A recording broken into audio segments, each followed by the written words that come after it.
Super Kids. Shalom. Apa kabar hari ini? Dahsyat, luar biasa, antusias. Yes, siap. Senang sekali bertemu di ibadah online Super Kids hari ini. Sebelum kita mulai, yuk kita berdoa. Ikutin aku ya. Tuhan Yesus, sebentar lagi kami mau memulai ibadah online Super Kids. Tuhan berikan kami kekuatan supaya dapat memuliakan namamu. Terima kasih Tuhan. Haleluya.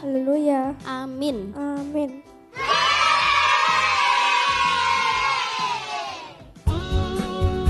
Memuji Tuhan sama-sama ya. Tapi yang semangat.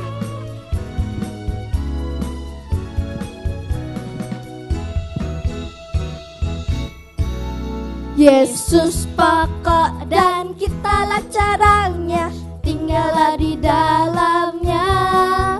Yesus pokok dan kitalah caranya, tinggallah di dalamnya. Yesus pokok dan kitalah caranya, tinggallah di dalamnya. Pastilah kau akan berbuah.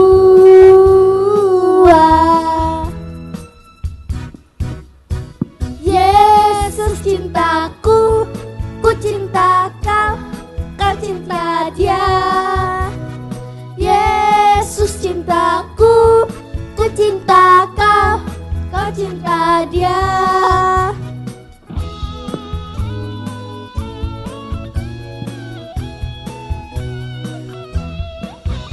Yesus pokok dan kitalah caranya, tinggallah di dalamnya. Yesus pokok dan kitalah caranya, tinggallah di dalamnya. Yesus pokok dan kitalah caranya, tinggallah di dalamnya. Pastilah kau akan berbuah. Pastilah kau akan berbuah.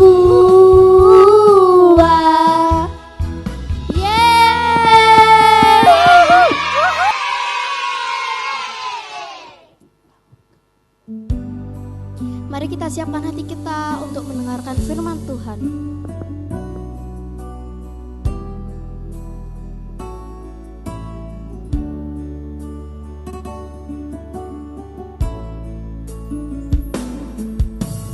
Selamat pagi Bapa, selamat pagi Yesus, selamat pagi Roh Kudus. Terima kasih atas anugerah-Mu, semalam telah berlalu. Ku memuji, ku bersyukur, memuliakan nama-Mu. Allah Bapa, Putra, Roh Kudus, terima kasih.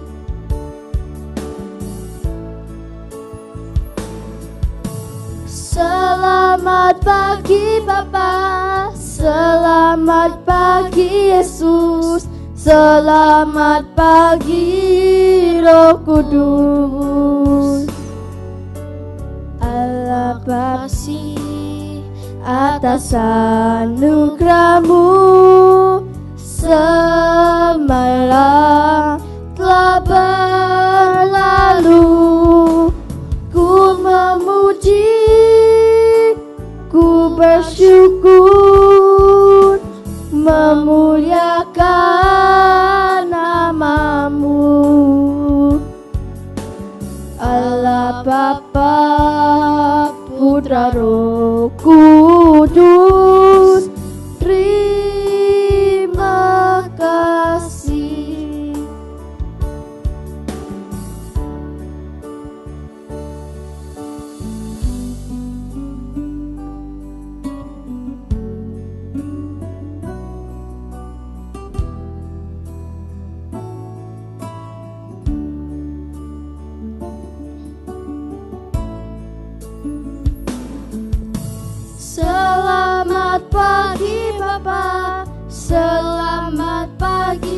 Yesus. Selamat pagi Roh Kudus.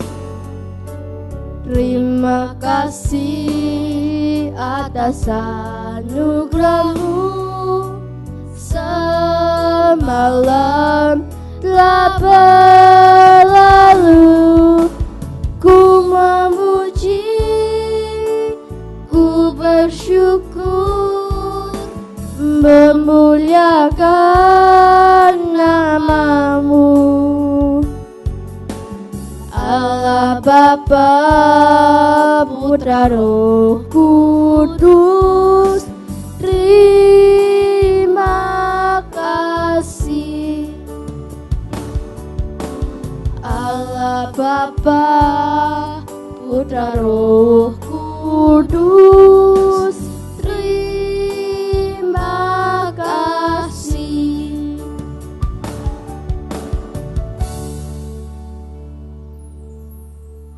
Shalom Super Kids, apa kabar? Masih sukacita nggak? Pasti harus selalu sukacita karena kita punya Tuhan yang hebat. Gimana? Masih seneng nggak di rumah? Pasti semua masih seneng kan? Kita masih bisa bersama-sama memuji Tuhan, menyembah Tuhan, dengar firman. Pasti masih happy, ya kan? Kok nggak semangat? Ayo coba teriak lagi, Super Kids! Dahsyat, luar biasa, antusias.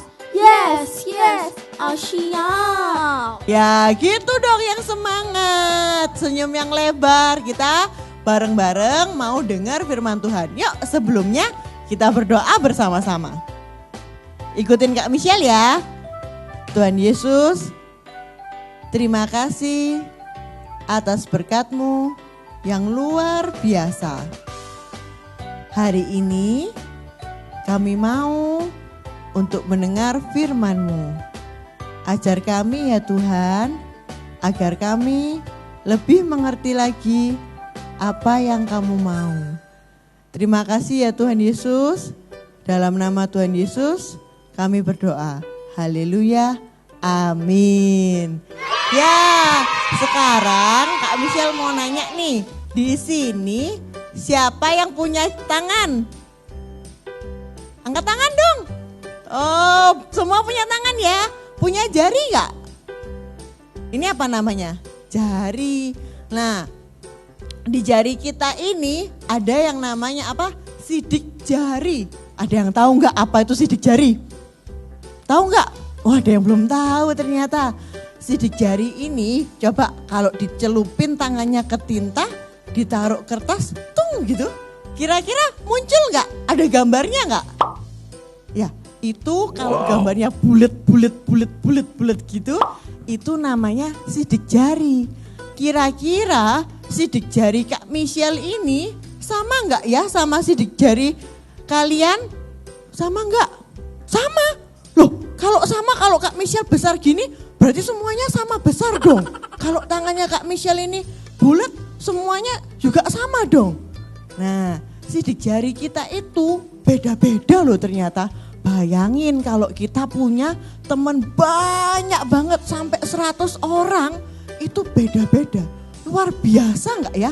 Tuhan itu menciptakan kita dengan berbeda-beda sidik jarinya. Pasti sangat amat luar biasa Tuhan itu. Nah, sidik jari ini buat apa sih gunanya kok Tuhan bikinin kita ini sidik jari berbeda-beda? Kira-kira Tuhan itu maunya apa ya? Ternyata Tuhan bikin itu untuk memberikan identitas ke kita. Ketika di scan cetut gitu, Pak polisi itu bisa tahu. Oh, ini sidik jari Kak Michelle. Di cetut gini lagi. Oh, ini sidik jari si A. Gitu. Nah, Tuhan kasih kita sidik jari ini supaya semua orang ini mempunyai perbedaan. Enggak semua orang itu selalu sama. Gitu. Nah, kira-kira sidik jari ini biasanya dipakai buat apa ya? Sama orang-orang itu kok harus beda? Kan kalau sama kan lebih enak kau. Nggak usah susah-susah Tuhan bikin, oh yang ini tak bikin gini modelnya bulet-bulet, yang satu tak kasih bulet-bulet ada lurus-lurusnya. Pernah nggak kepikiran? Ternyata Tuhan itu ajaib sekali. kita itu dikasih sidik jari. Supaya apa biasanya kalau kita dengar di berita? Kalau ada yang tiba-tiba curi barang di rumah, curi gini. Nah, nempel jarinya waktu diambil gini. Pak polisi tuh bisa cek. Oh, ini siapa yang ambil? Nah, ketika dimasukin tik tik tik tik tik, wah ketahuan. Oh, ternyata yang nyuri si C. Nah, hanya dari sidik jari itu kita bisa tahu ini orangnya siapa. Orangnya kira-kira tinggi atau enggak. Luar biasa kan? Nah, kok ada apa sih Kak Michelle kok ngajarin tentang sidik jari? Emang buat apa sih kayak gitu? Ternyata Tuhan itu menciptakan kita itu berbeda-beda, pasti punya ada maksud dan tujuan. Nggak mungkin Tuhan ini asal bikin manusia, kamu tak bikin gini aja, aku maunya gini soalnya. Enggak, Tuhan itu memberikan manusia itu kelebihan dan kekurangannya masing-masing. Yuk kita buka Alkitab kita yuk. Kita buka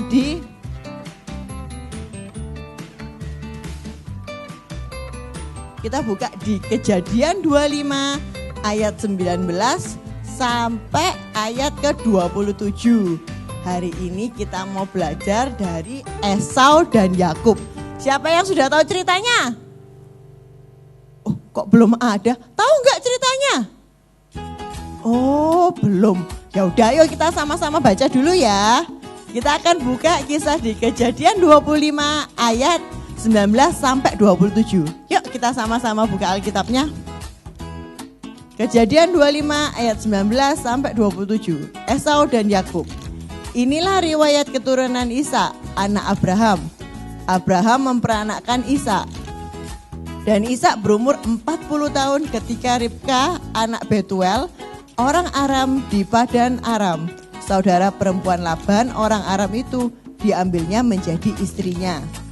Berdoalah Ishak kepada Tuhan untuk istrinya, sebab istrinya itu mandul. Tuhan mengabulkan doanya sehingga Ribka istrinya itu mengandung.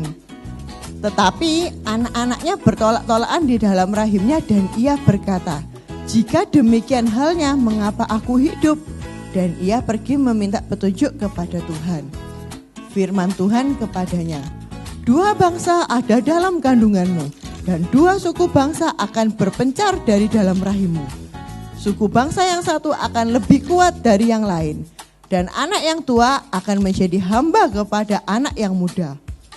Setelah genap hari untuk bersalin, memang anak kembar yang di dalam kandungannya. Keluarlah anak pertama, warnanya merah. Seluruh tubuhnya seperti jubah berbulu. Sebab itu ia dinamai Esau. Sesudah itu keluarlah adiknya, tangannya memegang tumit Esau, sebab itu ia dinamai Yakub. Ishak berumur 60 tahun pada waktu mereka lahir. Lalu bertambah besarlah kedua anak itu, Esau menjadi seorang yang pandai berburu, seorang yang tinggal di padang, tetapi Yakub adalah seorang yang tenang, yang suka tinggal di kemah. Nah, kita kan sudah baca tadi ayat Alkitabnya. Kalau sudah baca kira-kira ngerti nggak ya? Itu ada berapa bersaudara tadi? 2, mereka itu kembar. Yang satu namanya Esau, yang satu namanya Yakub. Nah, untuk lebih ngerti lagi sih, benar nggak itu kembar? Gimana sih ceritanya? Yuk kita tonton dulu ya videonya. Berikut videonya. Abraham mencapai umur 175 tahun, lalu ia meninggal.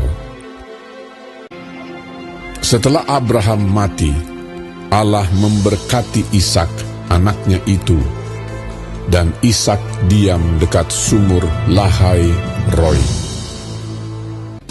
Dan Ishak berumur 40 tahun ketika Ribka, anak Betuel, saudara perempuan Laban orang Aram itu, diambilnya menjadi istrinya. Berdoalah Ishak kepada Tuhan untuk istrinya, sebab istrinya itu mandul. Tuhan mengabulkan doanya, sehingga Ribka istrinya itu mengandung. Tetapi anak-anaknya bertolak-tolakan di dalam rahimnya, dan ia pergi meminta petunjuk kepada Tuhan. Firman Tuhan kepadanya, Dua bangsa ada dalam kandunganmu, dan dua suku bangsa akan berpencar dari dalam rahimmu. Suku bangsa yang satu akan lebih kuat dari yang lain, dan anak yang tua akan menjadi hamba kepada anak yang muda. Ishak berumur 60 tahun pada waktu mereka lahir. Memang anak kembar yang di dalam kandungannya. Keluarlah yang pertama, warnanya merah. Seluruh tubuhnya seperti jubah berbulu. Ia dinamai Esau. Keluarlah adiknya. Tangannya memegang tumit Esau. Ia dinamai Yakub. Lalu bertambah besarlah kedua anak itu. Esau menjadi seorang yang pandai berburu, seorang yang suka tinggal di padang. Ishak sayang kepada Esau, sebab ia suka makan daging buruan. Tetapi Yakub adalah seorang yang tenang, yang suka tinggal di kemah. Tetapi Ribka kasih kepada Yakub. Pada suatu kali, datanglah Esau dengan lelah dari padang. Yakub sedang memasak sesuatu. Kata Esau kepada Yakub, "Berikanlah kiranya aku menghirup sedikit dari yang merah-merah itu, karena aku lelah."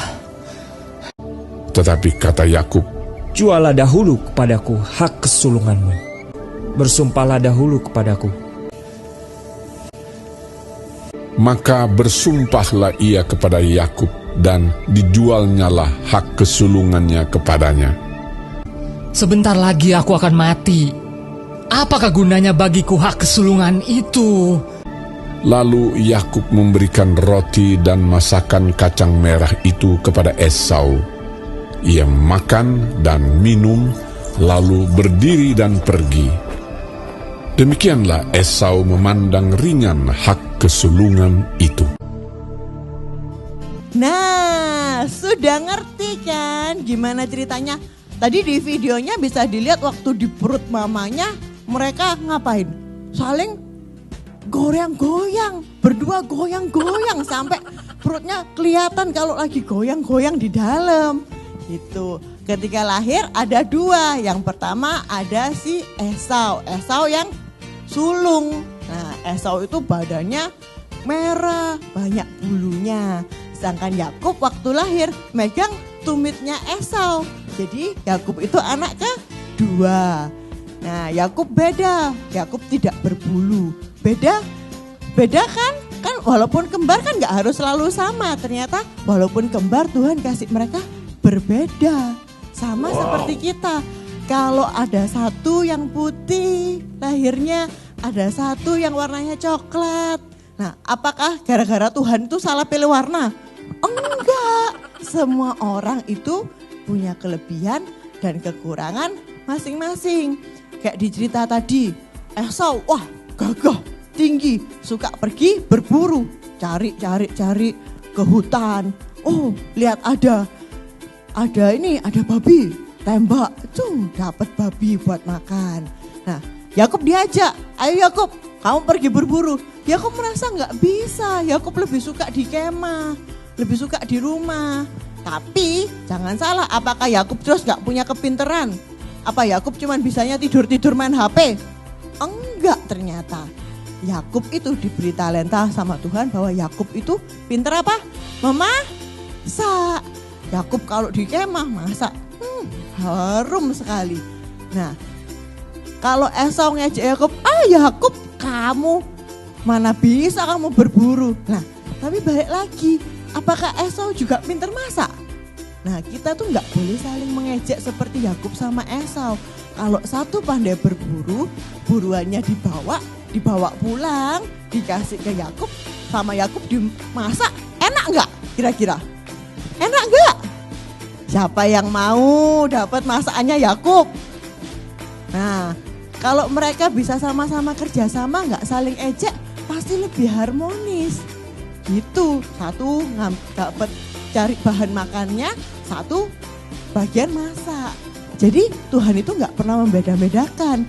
Walaupun satu itu kepinterannya itu cuman berburu, bukan berarti yang satunya itu nggak dikasih kepinteran. Seperti Yakub dikasih kepinteran untuk memasak. Jadi nggak setiap orang itu mempunyai kepintaran masing-masing. Kira-kira sedih nggak jadi Yakub kalau nggak bisa berburu? Kadang mungkin Yakub merasa sedih, tapi Yakub ingat bahwa Tuhan itu selalu baik. Walaupun nggak bisa berburu, Tuhan mengasih kelebihan yang lain yang orang lain nggak punya. Sama seperti kita itu harus percaya diri dengan diri kita sendiri. Kalau kita tuh dikasih tinggi, kita tuh harus bersyukur. Kalau kita dikasihnya pendek, ya harus tetap bersyukur. Siapa di sini yang sering diolok-olok temennya pendek-pendek?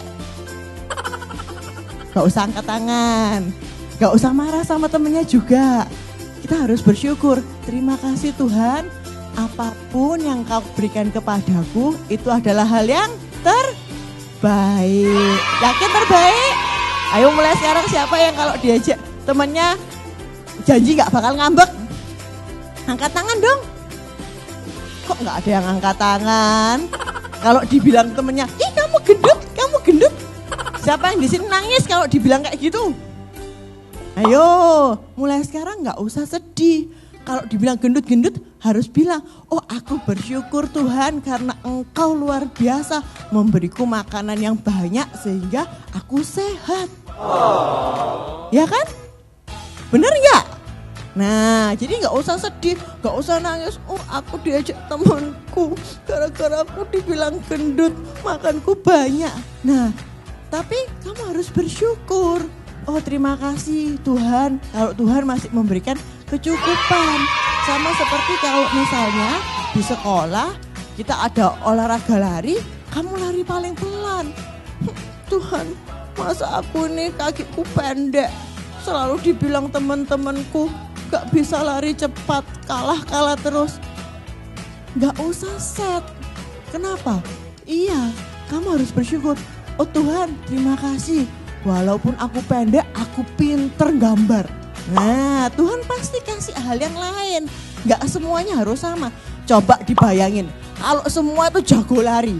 Kira-kira kalau balapan lari, ada yang menang gak kalau semuanya jago? Gak ada. Masa juara satunya 10 orang? Kan gak mungkin. Tuhan itu membeda-bedakan kita, memberikan kita talenta yang berbeda-beda. Itu supaya ada tujuannya. Misalnya, satu pinter gambar. Nah, jadi pelukis. Satu pinter nyanyi, jadi worship leader, menyembah Tuhan. Kalau semuanya bisa pinter nyanyi, kira-kira ada gak yang nari? Kalau semuanya nyanyi? Gak ada. Ya kan? Bener gak? Ayo siapa yang suka cita di sini? Yuk kita belajar bersyukur apa yang kita punya. Hari ini Tuhan, aku mau berjanji menjadi anak yang selalu bersyukur tentang apa yang kau berikan kepadaku. Mau gak? Masa gak mau bersyukur? Mau gak? Janji ya, gak boleh bully-bully temennya lagi ya. Janji ya, kalau dibully gak boleh nangis ya. Harus dalam hati bilang, enggak, aku enggak seperti itu. Aku punya Tuhan yang luar biasa.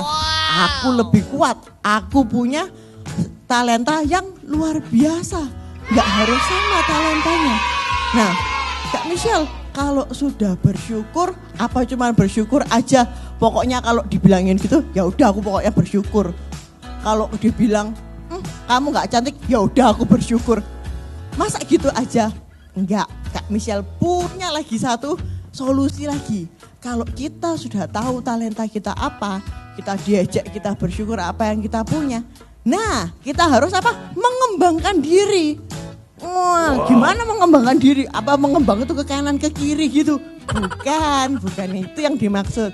Mengembangkan diri itu kita mengasah talenta kita. Nah, kalau kita ini memang dikasih talentanya, pinternya menyanyi, yuk kita sama-sama apa? Latihan nyanyi. Kita belajar nyanyi. setiap hari memuji Tuhan, nyanyi lagu-lagu yang baru, ya kan? Kalau kita berlatih dari lagu yang mudah sampai yang susah, kita bisa semua. Luar biasa nggak? Luar biasa dong. Tuhan bangga nggak? Bangga. Walaupun kamu diejek pendek, tapi suaranya tingginya bukan main. Sampai semua orang kalau lihat, wow gitu. Kira-kira seneng nggak? Kira-kira kalau walaupun pendek tapi suaranya merdu sekali, masih diejek nggak? Pasti enggak. Orang pasti langsung bilang, kecil-kecil hebat suaranya ya. Nah, seperti itu. Sama kalau misalnya kita ini pinter masak. Nah, hari ini masak apa? Nasi goreng. Oh, belajar lagi. Besok lihat lagi. Buka-buka resep lagi, belajar lagi. Oh, hari ini aku mau masak kare ayam. Nah, tapi bukan semuanya Indomie ya. Kita belajar untuk lihat-lihat, untuk mengembangkan diri lebih lagi. Kita mau buat skill kita yang dikasih Tuhan itu menjadi luar biasa. Jadi kita bukan lagi ciptaan Tuhan yang biasa-biasa, yang cengeng, yang kalau dikasih masalah langsung nangis, nggak mau ngomong sama siapa-siapa. Siapa yang di situ kayak gitu? Mulai sekarang kita harus percaya bahwa Tuhan itu menciptakan kita tuh luar biasa. Skill yang luar biasa. Nanti yang jago lari, latihan lari terus setiap hari lari. Jadi yang tercepat, lomba juara 1 terus. Nah, Tuhan seneng. Tuhan seneng ketika anaknya itu bisa bersyukur, bisa mengasah potensi, bukan menjadi anak yang cuman set terus, nggak bisa apa-apa, nangis. Nggak diajak main, nangis. Dibilang kecil, nangis. Seneng nggak sih kalau kita punya teman yang diajak main, kamu mau nggak main sama aku? Enggak aku malu. Terus, kamu mau nggak? Ayo kita pergi sekolah minggu sama-sama yuk memuji Tuhan. Enggak aku nggak bisa nyanyi, aku malu, aku di rumah aja. Enak nggak punya teman kayak gitu ya? Enak nggak? Nggak enak kan? Kalau punya teman yang selalu seperti itu. Makanya kita harus bilang ke teman kita, yuk kamu jangan jadi orang pemalu. Kamu itu anak yang luar biasa. Kamu ciptaan Tuhan yang sangat luar biasa. Kita harus memuji teman kita. Ayo kita sama-sama memaksimalkan apa yang kita punya. Setuju gak?